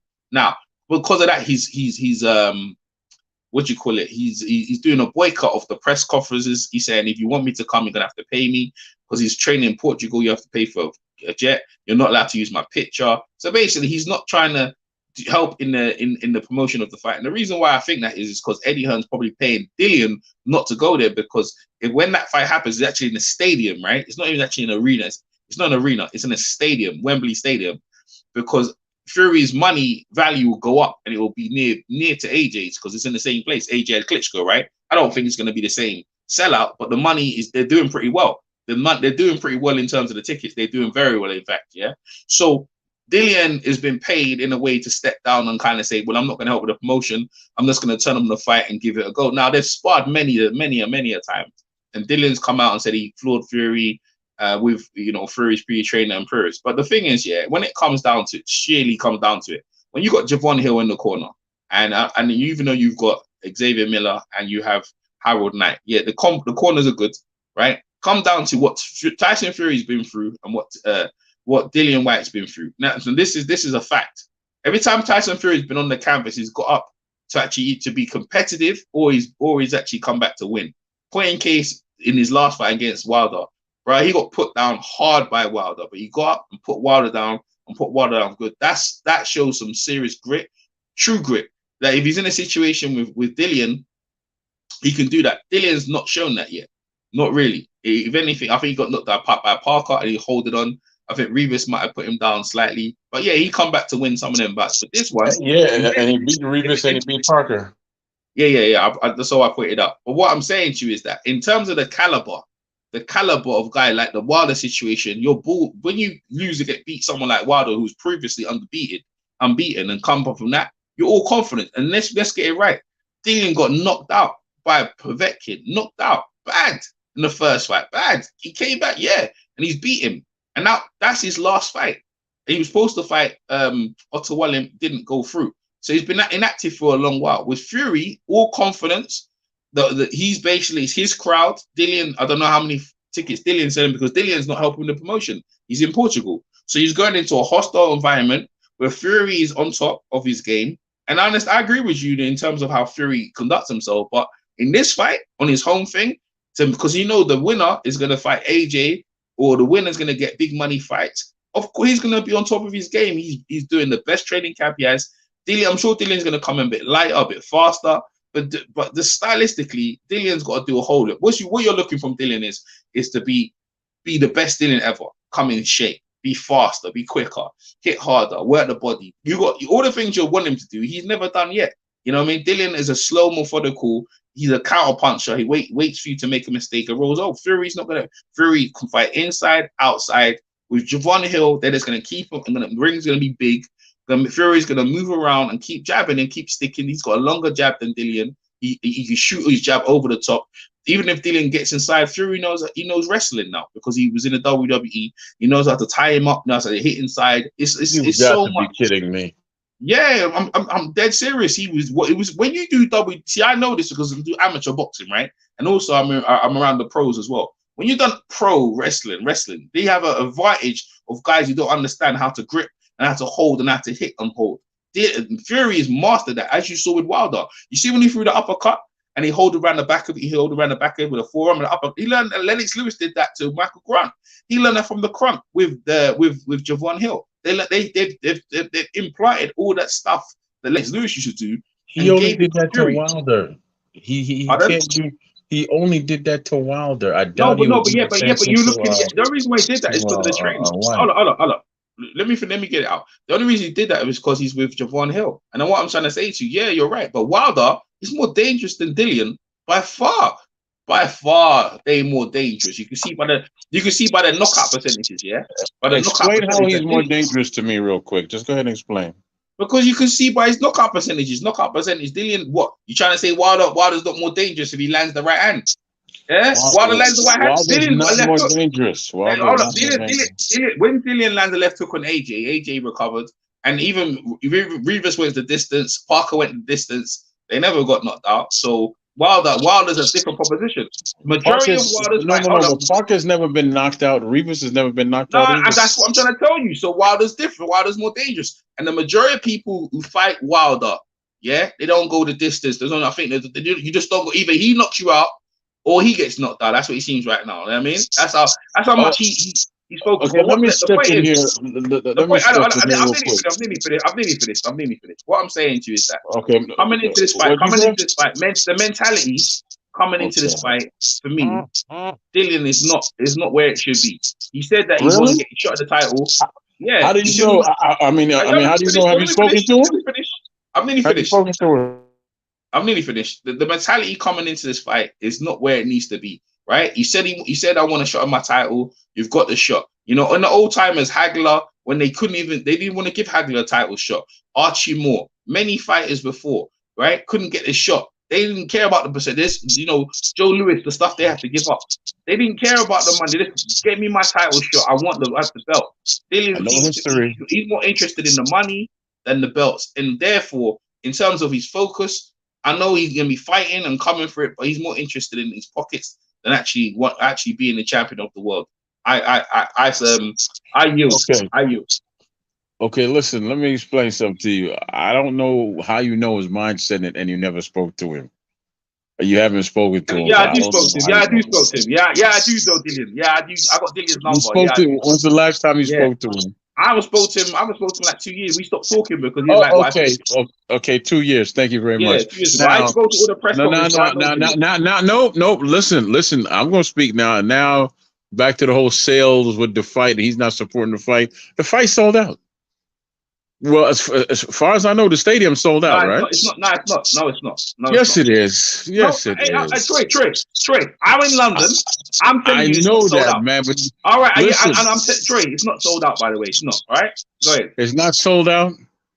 No, it's not. All I know, the last time I heard from Spencer Fearon and Lady Chan and those people that are over there with you, that stadium was sold out, and they're thinking of adding seats. No, it's sold out. No. Let me explain. Let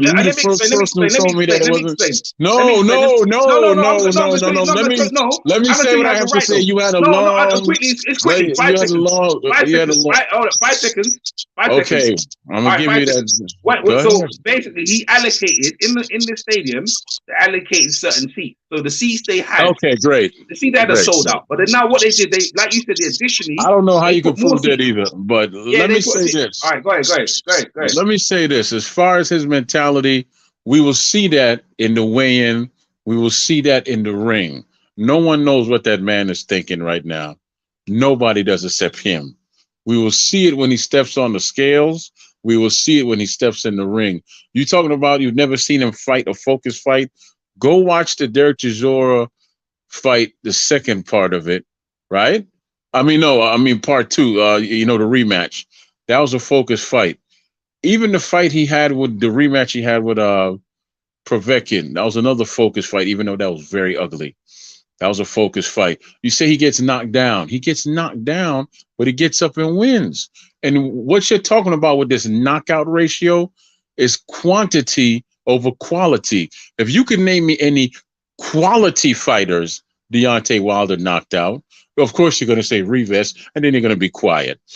If you could name any quality fighters that he's knocked out, then I would say, okay, I see your point, but you can't name any because he has none.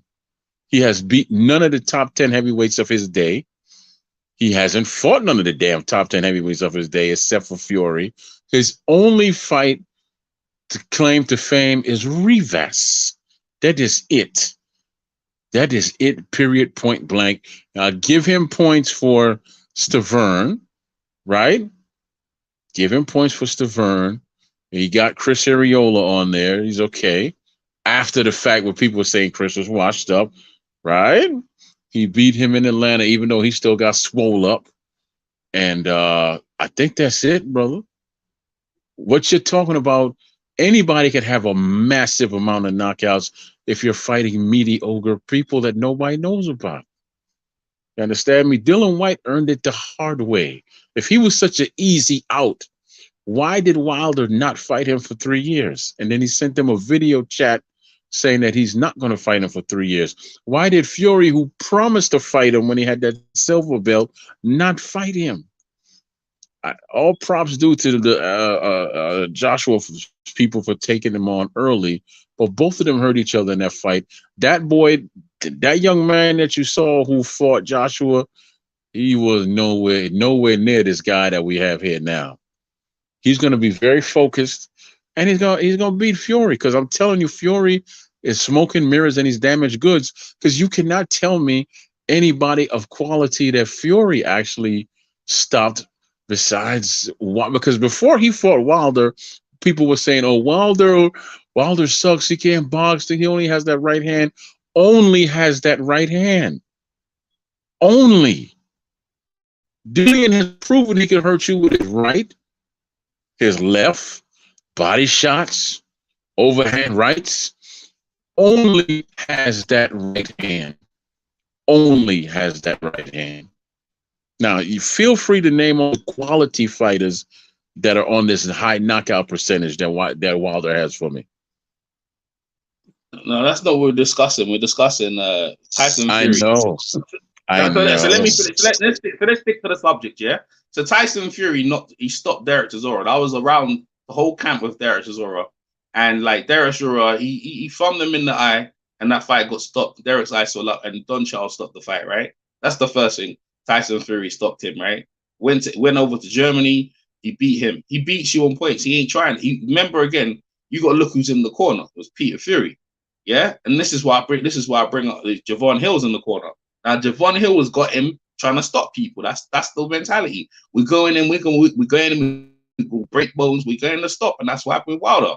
Because if it was Ben Davis, he would have had him running around the ring and had him just pointing out. Even Freddie Roach said, "Yo, man, enough of this going on this back stuff, man. You gonna go fight him or what?" You know what I mean? And that's why Ben Davis ain't there, and this is why Javon Hill's in there. So we're talking about Tyson Fury. You know what I mean? We mentioned other opponents, but it's not Wilder ain't got nothing to do with it. Yeah, the only thing Wilder will do is just the last opponents, right? So last two opponents for Tyson Fury is Deontay Wilder. Last two opponents for Dillian White is Povetkin. That's why I go at.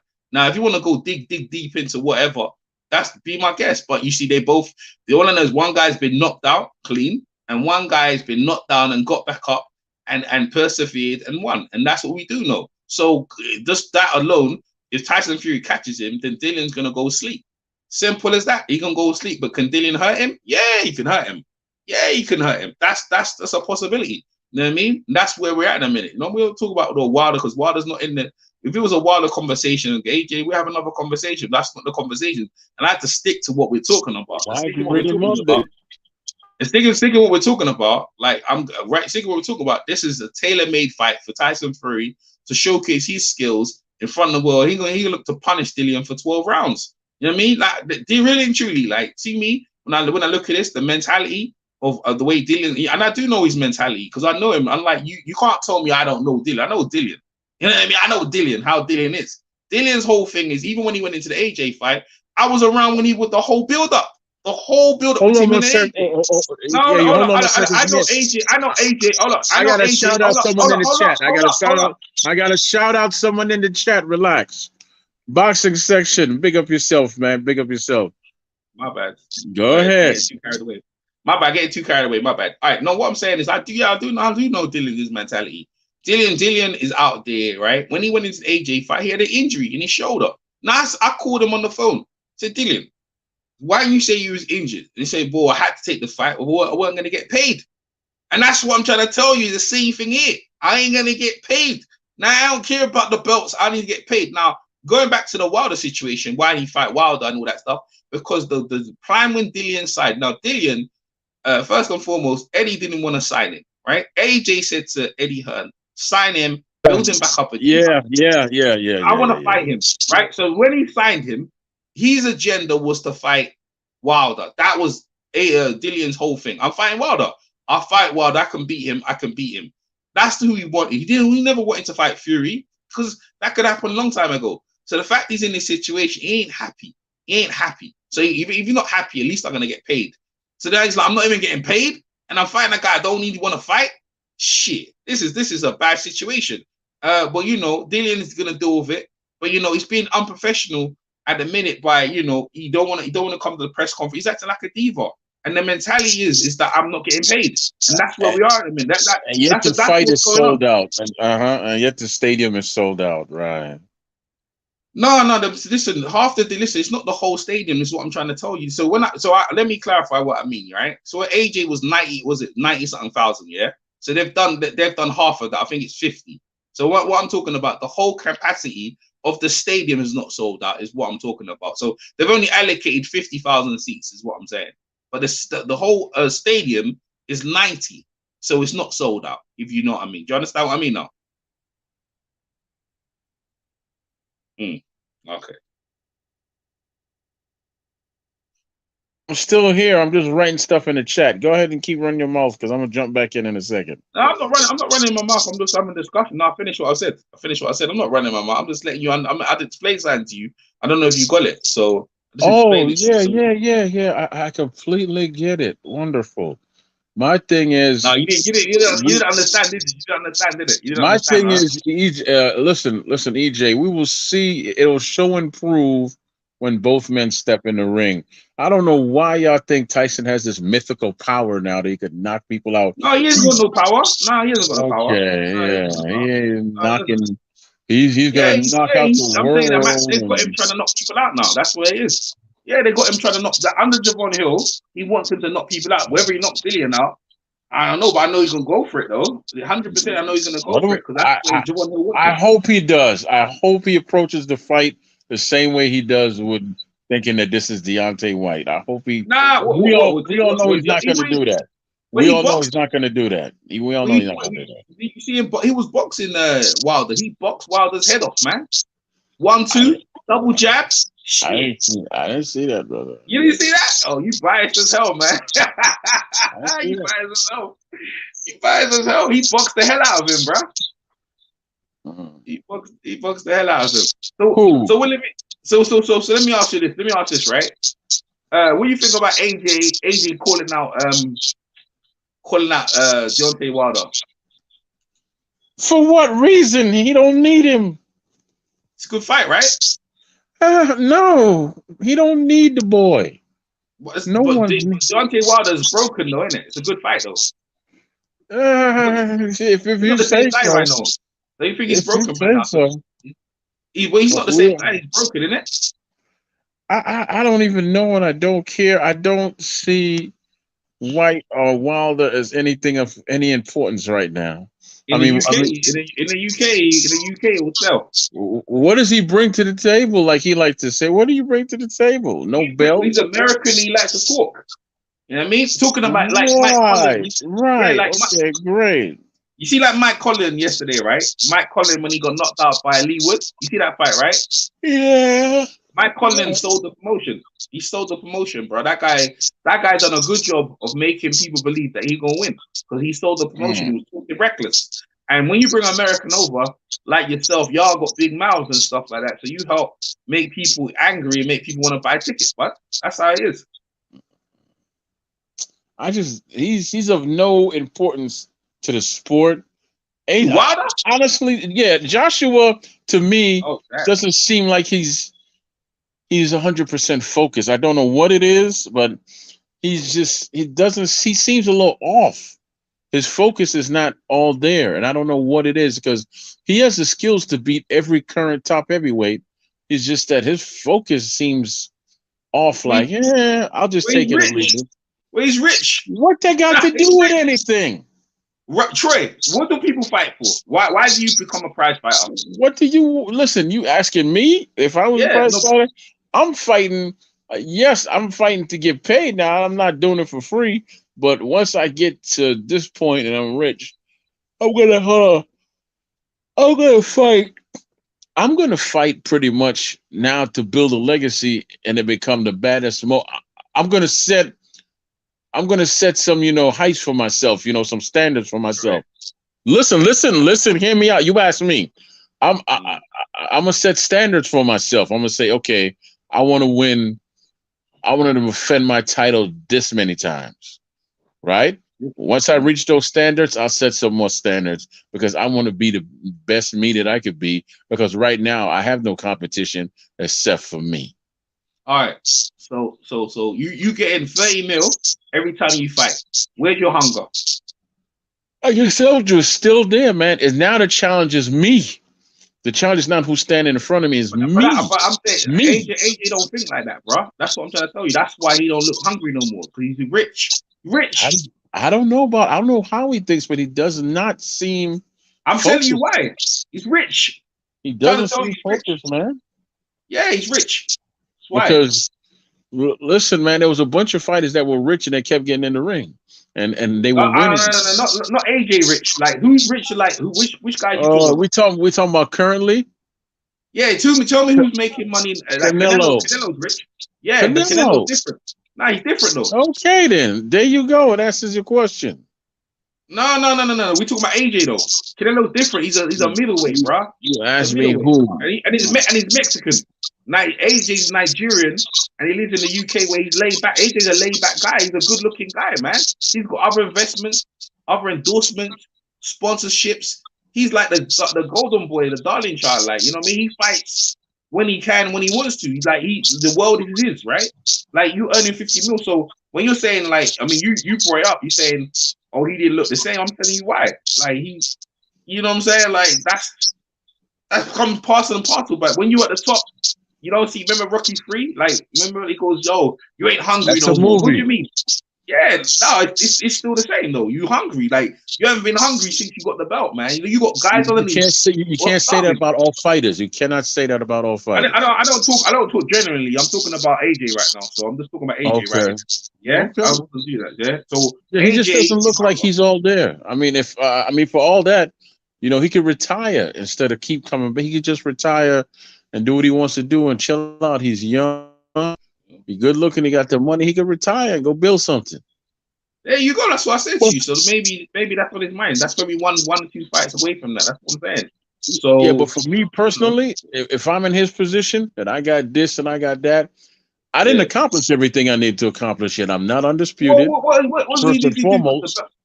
What's he need to do though? Because like really, undisputed. Nah, that's a bullshit. That's a lot of bullshit as well. Because he's really truly, he wanted to vacate the belt and not fight Usyk.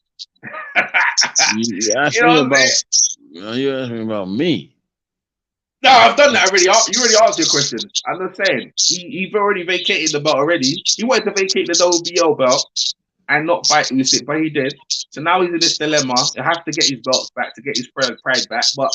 He's like, yeah, do I really need it? Like you're going down fighting the belt. Look how he was relaxed, man. He was like asking security and AJ. I don't know where he's hunger, man. You know what I mean? AJ, bro, he rich, man. He's seriously rich, man. That's what I'm saying, Trey, man. I don't know, man. You know, it's just boxing's a hungry sport. He's been rich for a while now. Yeah, but that money, but this money he's getting now is crazy, right? And you know, like he got new endorsements as well. He got new sponsorships. He don't even need to box no more, Trey. Literally, you don't even need to box no more.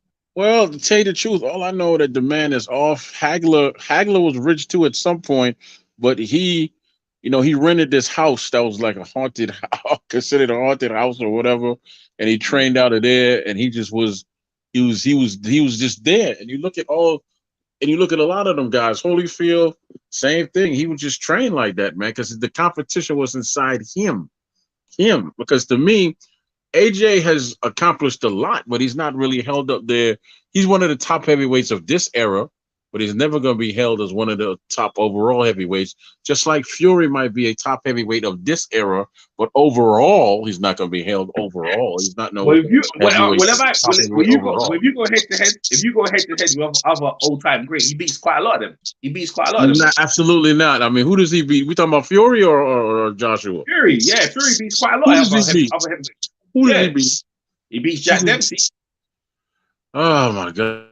You had to go back over 100 years. But he does. These are Hall of Famers though. He beats. Okay, why don't we go back to the? No. We're gonna go back. All right, go ahead. It's pretty much more recent. Why don't we do that? Why don't we go back to the Holyfield Tyson era. Yeah. That's pretty much recent. Who does he Nah, beat in that area? You got nah, Tyson, you got Lennox Lewis, you got Holyfield, you got yeah. Ray Mercer. Who's he beating? Nah, I don't know. I don't know. Which one? Which No, one? Give nobody. me one. Give me one first. You gotta give me one. Give me one. Lennox Lewis. What? Tyson Fury versus Lennox Lewis? Absolutely. Well, okay. Let's talk about when is it, where is Tyson's pride? Would you say his prime is right now, or is it over the hill? We'll just say prime and leave it there. Right. So he's in his prime right now. Both fighters are in their prime, and we're going to leave Oh, it okay. there. Okay. Yes. Well, most people, they're gonna win that fight there, but who's gonna win that fight? No, I I don't. believe That's why I'm asking you. I really you don't don't know. need to ask me that. That's why I brought up guys. You said he couldn't beat some of them guys, and I said the guys I know which guys he could beat. I don't think he beats Lennox Lewis, in my opinion. I don't think he beats Lennox Lewis. Lennox Lewis has got too much dog in him. He very good. He very good. He ain't worried about Tyson. Ain't got enough power to keep him off, and he knows all the tricks that Tyson knows. I believe Lennox Lewis wins the fight. It won't be easy though, but I believe he beats him. He even beats him on points, so he stops him late. That's how that fight goes. Name another guy.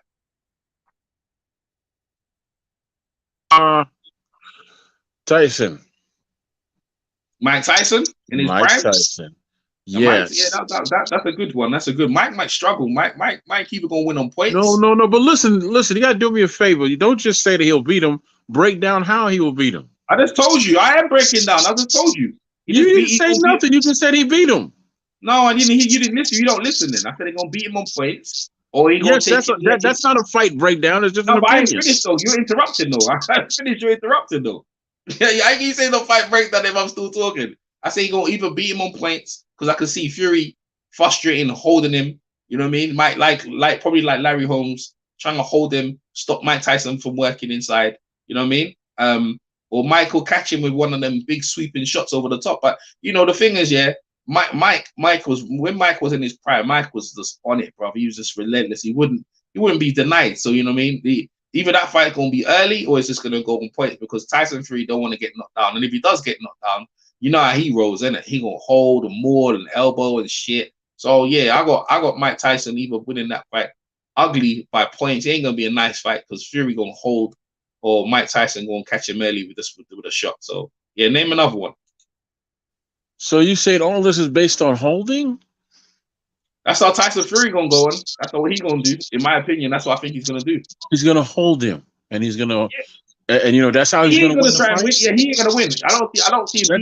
That's not greatness whatsoever. That's cheap. But I didn't say he's. But your opinion, your question. See, this is the thing about when you ask the question, you stick to the start. You said I don't think he's gonna be regarded as the greats, and I said he beat some greats. I'm pointing out which greats he can beat. You know what I mean? That's what I did. You're picking up guys that he can't beat. All of them he's just gonna beat. Like Lennox, he's just gonna hold him and beat him. Tyson just gonna hold him and beat him. Yeah, he gonna. Of course, really? Tyson never lost. That's how he is. Really, because no one's ever just tried to hold Lennox, so he has no idea what to do, right? No, you didn't hear what you hear me. I said Lennox will probably stop him or Lennox will win on points. That's what I said. You don't listen very well, do you?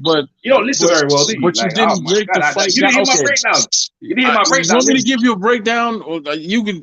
Since the last one. No, these are fights that he can win. Why are you picking guys who can win? Those are fights that he can win. No, okay, go ahead and tell me how he beats Holyfield, and then I'll give you a real breakdown. No. Here's what I'm saying to you. You said that he ain't gonna be regarded. Tell me how he beats Holyfield. No. You said guys. That you said he ain't gonna be regarded as one of the best. I said there's guys he can beat, and you say who? I said he can beat Jack Dempsey, Gene Tunney. I think he beats Primo Canera. I think he beats what's his name again? Jim Braddock. I think he beats all them guys then in the early 40s. I think he beats all of them. I don't think he beats Jack Johnson though. I don't think he beats Jack Johnson, and I don't think he beats Joe Louis. But he'll give a good fight of it. He'll give a good rap. So, and these are all Hall of Famers. So if Tyson Fury, who's 6'9", to get in the ring with them guys, yeah, I wouldn't put him in behind the Holyfield or none of the guys in the 90s or the 80s or even the 70s. I think they beat him. Now Ezra Charles, Judge Joe Walcott, wait, that's you know what I'm saying. Them guys are good. Them guys are real good, bro. Too far back, man. I said to stick with. You're going too Yeah, I far know. back. Yeah, I said because to stick right. with the Well, I Tyson don't box it, innit? Holyfield Fred era. Tyson. Yeah, no, we are. We're talking about. You said you No, don't but you're going consider. back to Floyd Patch. Stick with Tyson Holyfield era. That's fine. Wait, what? I don't But want. you. But the I don't want to go back I that can't far. see him beating them though. But I can't see him beating them guys though. I can't see Tyson beating them guys though. You want to know why he can't beat them? I know why he can't beat them. But you go. You You break want it me down. to I'll give go on mute. Go on. you want Yeah, me go to ahead. give Go you a ahead. I'll go on breakdown mute. Go now? ahead. Yeah, Okay. I know. Obviously, I know he's gonna win. Okay. Because simply the fact is that he's not that good. He's not. I'm not saying he won't give them a challenge, but these great walk on water boxing skills that people have said that Fury has, they've anointed him Ali. He's nowhere near Ali at all. He is Tyson Fury. That's it. I mean, because if he was that good, he would be more people on his records besides Chisora, Steve Cunningham, and who else? What did I say? Steve Cunningham. Yes, it's Steve Cunningham, Derek Chisora, Cusco, and Wilder. Nobody was claiming that he was a world beater. He beats him all of a sudden. Fury's the greatest fighter ever. Why? You beat a one-handed man who can't box. You see what I'm saying? Now, this is Fury's strengths. His God-given size, his will, because he should have never, ever got up from that punch that Wilder hit him with that sent ripples through his body. His will is incredible. His ability to stay in shape at heavy weights, incredible. His ability to actually come back, come back new, reshape himself and stop Wilder. Right?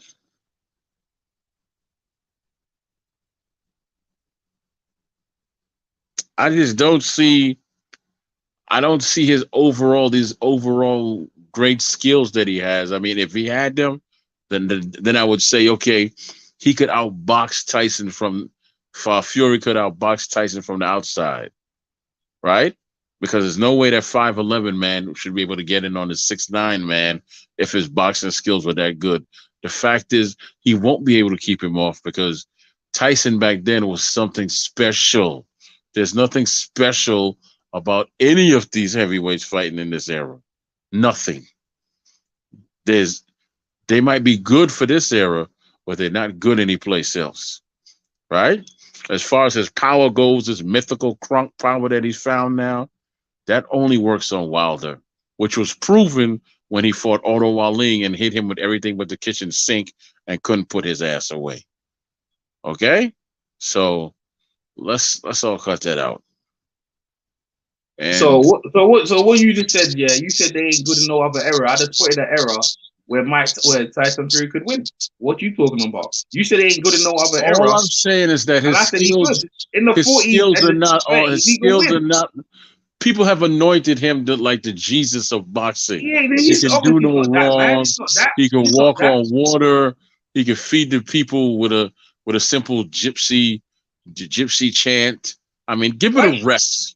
He's not that guy. Hold up. So you're on a campaign, a smear campaign against Tyson because some people Smear. Where did I smear him? I never said he was terrible. I just said he wasn't have anointed him. Jesus Christ Almighty of boxing. Yeah, I know that. Because some idiot people have Right. anointed him over Ali. So you're on a smear campaign. You don't need to do that. Like you just No, break down. where's the smear? I mean, he's not Ali. He can't compare to Ali. Yeah, He we're can't like compare to Jersey Joe Walcott, who Ali took a lot of things from. Okay? He can't. Let me tell you what. I missed out on a couple other guys. The banking boxer, right? You give.